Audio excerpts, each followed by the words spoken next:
నిజామాబాద్ జిల్లా భీమ్గల్లో ఎస్ఐ మహేష్ ఇతరులను వేధింపులకు గురిచేస్తున్నారనే ఆరోపణలు ఒక్కొక్కటిగా వెలుగు చూస్తున్నాయి. తనపై తప్పుడు ఫిర్యాదుతో అదనపు కట్నం కేసును బనాయించి వేధింపులకు గురిచేస్తున్నారని భీమ్గల్ మండలం చేంగల్ గ్రామానికి చెందిన తక్కువరి నికేష్ ఆరోపించారు. ఇక స్థానిక కాంగ్రెస్ నాయకుడికి జీతగాడిలా వ్యవహరిస్తూ తనను వేధిస్తున్నారంటూ మనస్తాపంతో సెల్ఫీ వీడియోను రిలీజ్ చేశారు. ఈ వీడియో సామాజిక మాధ్యమాల్లో చక్కలు కొడుతూ వైరల్గా మారింది. ఇక కొద్ది రోజుల క్రితమే భీమ్గల్కు చెందిన కర్నే పెద్ద సత్యరంగయ్య అనే వ్యక్తి కూడా తన కుటుంబ తగాదాల్లో ఏకపక్షంగా వ్యవహరిస్తూ తనపై దాడికి ఉసుకొల్పారని భీమ్గల్ సిఐ నవీన్ ఎస్ఐ మహేష్లపై తీవ్ర ఆరోపణ చేశారు.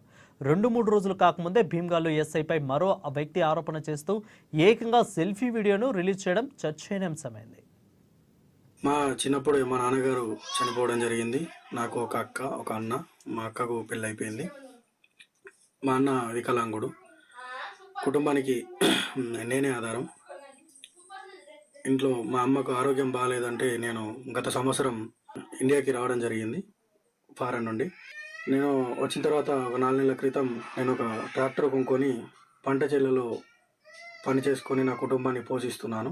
ఇలాంటి సమయంలో భీమ్గల్ కాంగ్రెస్ టౌన్ ప్రెసిడెంట్ బొదిరే స్వామి ప్రోద్బలంతో నా భార్య ద్వారా అదనపు వరకట్నం కేసు కింద తప్పుడు ఫిర్యాదు తీసుకున్న భీమ్గల్ ఎస్ఐ మహేష్ గారు బొదిరే స్వామి గారికి ఒక జీతగాడిలాగా పనిచేస్తూ ప్రతిరోజు నా ఇంటికి తన సిబ్బంది అయినటువంటి కానిస్టేబుళ్లను పంపిస్తూ నన్ను భయభ్రాంతులకు గురి చేస్తున్నారు.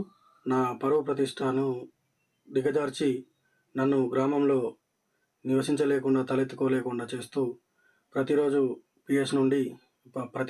పిఎస్కు రావాలని నన్ను వేధిస్తున్నారు. నా కుటుంబ పోషణానికి ఉన్నటువంటి నా ట్రాక్టర్ని ఇవ్వమని బలవంతం చేస్తున్నారు. ట్రాక్టర్ ఇవ్వకపోతే నిన్ను జైల్లోకి పంపిస్తామని భయపెడుతున్నారు.